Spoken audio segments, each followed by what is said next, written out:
Ngayon guys, gawa tayo ng chicken tocino. So, ang ginamit ko dito guys, 3 chicken breast. Hihiwain ko lang po ng nipis. Depende kung anong gusto nyong nipis ng pagkakahiwa. Pwede din pahaba, pwede din pahalang, ganun. Yun, panipis.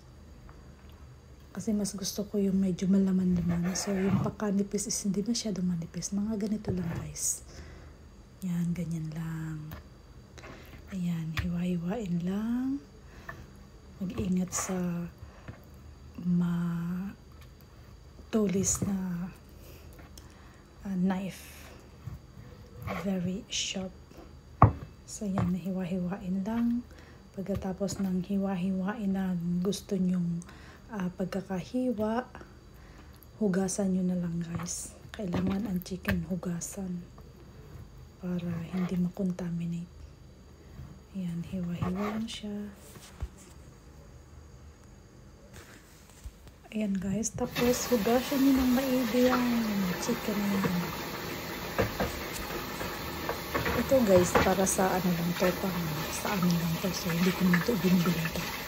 Kaya, ano lang, 3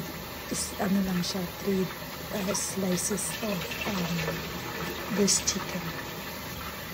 Tapos pwede nyo rin siyang i-rinse off sa colander kung meron kayong colander. Kasi colander ko may nakababad na gulay.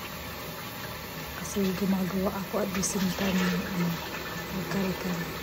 Habang niluluto ko yung aking kare-kare, yung meat ng kare-kare, ayan, gumagawa ako nito ng tocino.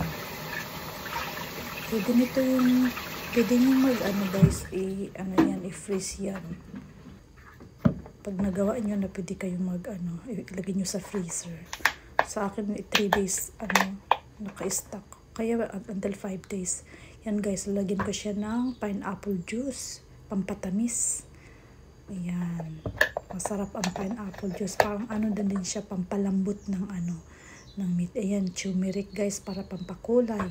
Kasi wala akong anatosid. Tapos lagyan nyo ng pepper guys. Mga 1 teaspoon pepper, mga 1 teaspoon na pepper. Tapos ito oyster sauce. Lagyan mo ng oyster sauce. Yan, pampalasa din yan guys. Tansya ko lang yan.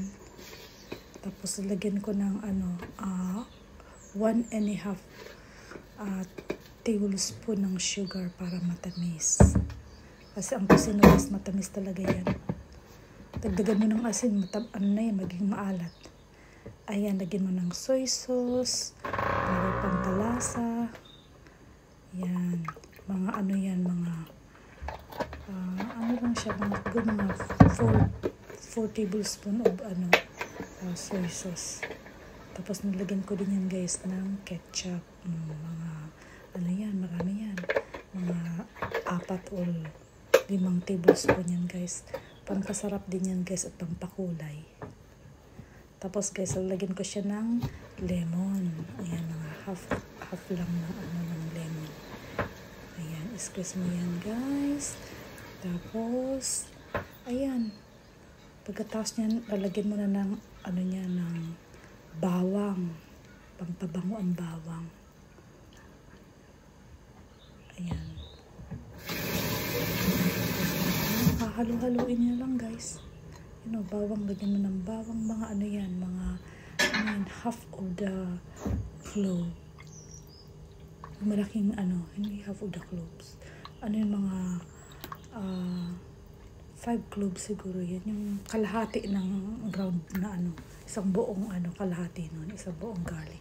Tapos yun guys, halu-haluin mo lang, halu-haluin. Kailangan mas mo talaga siya, halu-haluin mo maigi para manuot yung kanyang mga flavor sa sa chicken. Ayan. Halu-haluin maigi. Pwede kayong mag-gloves guys. Ako kinakamay ko talaga yan. Kami lang naman ang kakain yan guys. Hindi naman ako malalason yan. Basta lagi nakahugas ng kamay lang. Kasi ayun natin yung contamination. food poisoning, hindi pwede.